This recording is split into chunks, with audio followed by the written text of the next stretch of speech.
शादी ब्याह का एक ऐसा बंधन है कि वह मेल हो या फीमेल, अगर शादी के बंधन में बंध जाते हैं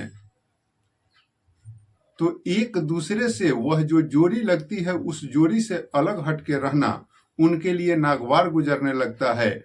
और अगर वो अलग होते हैं तो ऐसा लगता है कि कोई ना कोई चीज खो गया है। अगर वो घर में बाहर से आते हैं तो ऐसा लगता है कि घर सूना सूना सा महसूस हो रहा है और घर में कोई ना कोई चीज निकल गया है। तो ऐसा ही होता है, एक दंपति, एक व्यक्ति का शादी होता है और उसकी पत्नी मायके जाकर के रह रही होती है और वह जब घर में आता है तो उसे लगता है कि कुछ खो गया है, कुछ भुला गया है। और वह व्यक्ति जो है वह अपने पत्नी के मायके चला जाता है, अपने ससुराल जाता है और उसके बाद वहां से वह रिटर्न तो होता है लेकिन कहाँ चला जाता है इसका पता नहीं चलता है। अगले ही दिन उनके परिवार के लोग, लड़का वाले के परिवार के लोग एक एफआईआर दर्ज कराते हैं और उस एफआईआर में लड़की का नाम और लड़की के पिता का नाम और एक और उनके संबंधी का नाम देते हैं। और अगले ही दिन लड़की अरेस्ट हो जाती है और वह जेल चली जाती है। जेल से बेल पर आने के बाद यह पता चलता है कि वह लड़का अभी जिंदा है, पुलिस के कस्टडी में। वह पुलिस उसको प्राप्त करती है और जब लोग इस बात को जानते हैं तो हैरान और परेशान होते हैं कि आखिर जिंदा व्यक्ति के हत्या के जुर्म में ही किसी को जेल कैसे भेज दिया जा सकता है। तो नमस्कार, आदाब, सत श्री अकाल। मैं भागीरथ ठाकुर आज जो आपको सच्ची घटना सुनाने जा रहा हूं, यह सच्ची घटना बिहार के वैशाली जिले का है। दरअसल यह कहानी शुरू होती है वैशाली जिला के सदर थाना क्षेत्र से। एक गांव लगता है बलवा कुआरी। बलवा कुआरी गांव के रामस्वरूप राय अपने पुत्री का शादी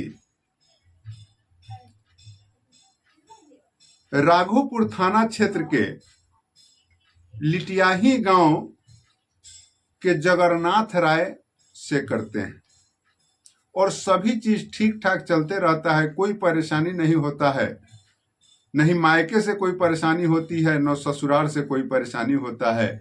इन लोगों का जीवन बड़े ही आराम से चल रहा होता है।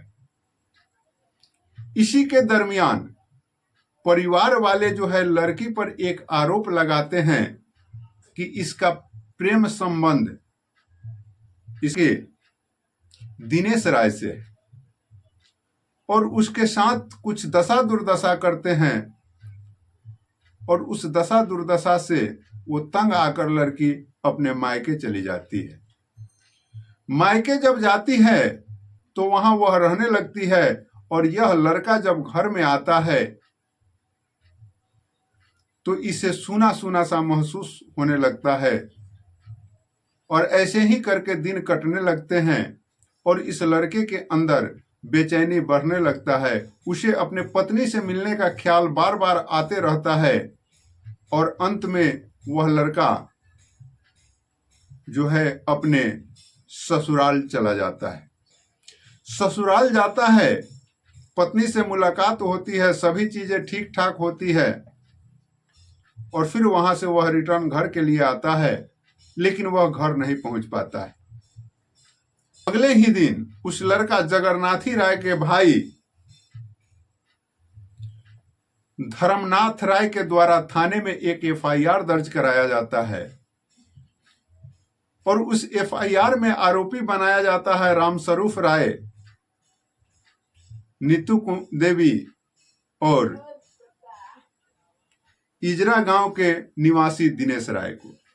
दिनेश राय को आरोपी इसलिए बनाया जाता है कि उसी दिनेश राय पर प्रेम प्रसंग का आरोप नीतू के साथ लगाया गया था और ये तीन आदमियों पर यह आरोप लगाया जाता है कि हमारे भाई को अपने घर पर बुला करके ये लोग ले गए और जान से मारकर लाश को छुपा दिए।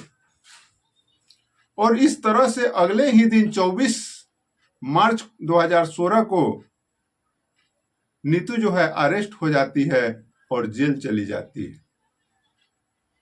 जेल जो है वह 6 महीने तक रहती है, उसके बाद बेल होता है, बेल पर आती है और कुछ ही समय बाद, वह बेल पर ही होती है, कुछ ही समय बाद पुलिस को जो है जगन्नाथी राय प्राप्त हो जाते हैं और जगन्नाथी राय को कोर्ट में प्रस्तुत किया जाता है। कोर्ट के माध्यम से परिवार जनों के पास सूचना पहुंचती है कि आपका पुत्र मिल गया है, आकर आप अपने पुत्र को ले जाइए, आपका भाई मिल गया है, आप आकर अपने भाई को ले जाइए। लेकिन खून के रिश्ता के लोग ही अपने को पहचानने से, अपने को लेने से इनकार करते हैं, उन्हें उसे कोई इंटरेस्ट नहीं होता है और वो जगन्नाथी राय को लेने नहीं पहुंचते हैं, उसका उपचार कराने नहीं पहुंचते। उसके बाद जो है फिर से पुलिस और कोर्ट के द्वारा जगन्नाथी राय के ससुराल